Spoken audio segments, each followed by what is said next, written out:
चंद्रमा पर चंद्रयान 3 शान से सॉफ्ट लैंडिंग का काम शुरू कर चुका है। दुनिया भर में भारत की कामयाबी पर बधाइयों का तांता लगा हुआ है और इस बीच चंद्रयान 3 को लेकर बड़ी खबर यह है कि लैंडर से रोवर प्रज्ञान बाहर आ गया है। प्रज्ञान अब चांद पर चहलकदमी कर रहा है। इसरो ने ट्वीट कर जानकारी दी है। चांद की तस्वीरें प्रज्ञान रोवर ले रहा है। हालांकि दुनिया में भारत का डंका बज चुका है। चारों तरफ इसरो की जयकार हो रही है और चांद पर शान से तिरंगा लहरा रहा है। चांद की सतह पर भारत के फुटप्रिंट देखे जा रहे हैं। रोवर चांद पर चहलकदमी करते हुए अपने साथ इसरो और अशोक स्तंभ के फुटप्रिंट छोड़ता जा रहा है। सॉफ्ट लैंडिंग के बाद रोवर चांद पर उतर चुका है और वही लैंडर में लगे पेलोड्स चांद पर भूकंप की स्थिति का अध्ययन कर रहे हैं। हालांकि चांद की मिट्टी के गुणों की भी जानकारी जुटाई जा रही है। आपको बता दें, चांद के दक्षिणी ध्रुव पर ऐतिहासिक सॉफ्ट लैंडिंग के बाद प्रज्ञान रोवर लैंडर से बाहर तो आ चुका है और रोवर लैंडर के रैंप से 1 सेंटीमीटर प्रति सेकंड की स्पीड से धीरे धीरे चांद पर उतरा।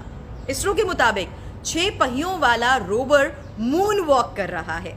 विक्रम और प्रज्ञान एक दूसरे की तस्वीरें भी ले रहे हैं। रोवर चांद की सतह की तस्वीरें लेकर लैंडर को पास कर रहा है और विक्रम लैंडर रोवर से मिली तस्वीरों और जानकारियों को इसरो कमांड सेंटर तक पहुंचा रहा है। आपको बता दें, एक लूनर डे यानी धरती के 14 दिन तक रोवर इसी तरीके से चांद पर चहलकदमी करता रहेगा। अब चांद के दक्षिणी ध्रुव पर चंद्रयान की कामयाब लैंडिंग के बाद आम लोगों के मन में सबसे पहले यह सवाल उठा कि चांद पर हमारे लैंडर और रोवर क्या क्या कर रहे हैं, वो कौन से काम करेंगे जिससे इसरो को फायदा मिलेगा, देश को फायदा होगा। रोवर चांद की सतह पर 500 मीटर के दायरे में चहलकदमी करके जो तस्वीरें ले रहा है, वहां मौजूद तत्वों की इन्हीं के जरिए खोज हो रही है।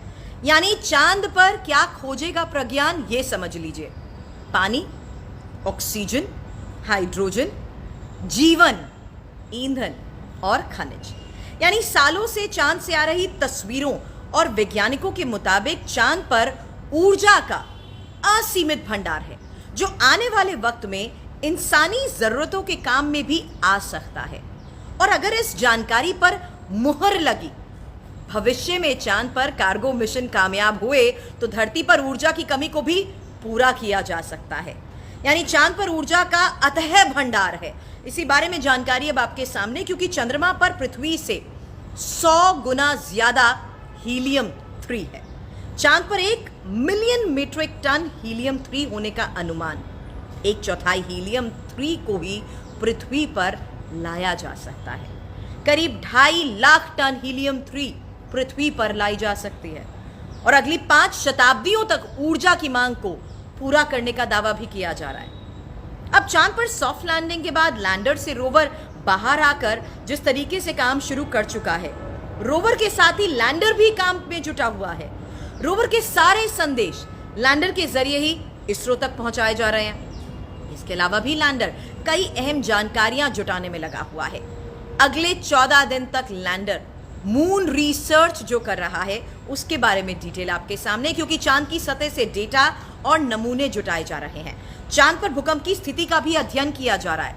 विक्रम में लगे 3 पेलोड चांद की मिट्टी के गुणों की जांच करेंगे, जिससे यह पता लगेगा कि चांद रहने लायक है या नहीं। हालांकि चंद्रमा पर चंद्रयान 3 की लैंडिंग के मायने भी यहां आपको बता देते हैं।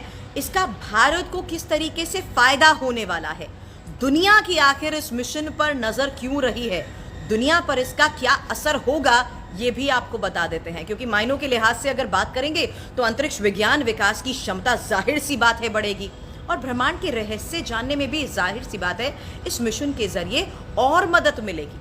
हालांकि स्वदेशी उपकरणों की स्वीकार्यता भी बढ़ रही है और एआई टेक्निक का दम भी नजर आ रहा है।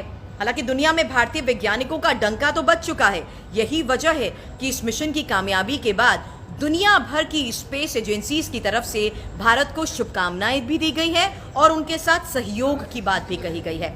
लेकिन चांद के साउथ पोल पर उतरते ही बड़ी कामयाबी के बाद इसरो का अगला टारगेट क्या है, ये भी हम आपको बता देते हैं।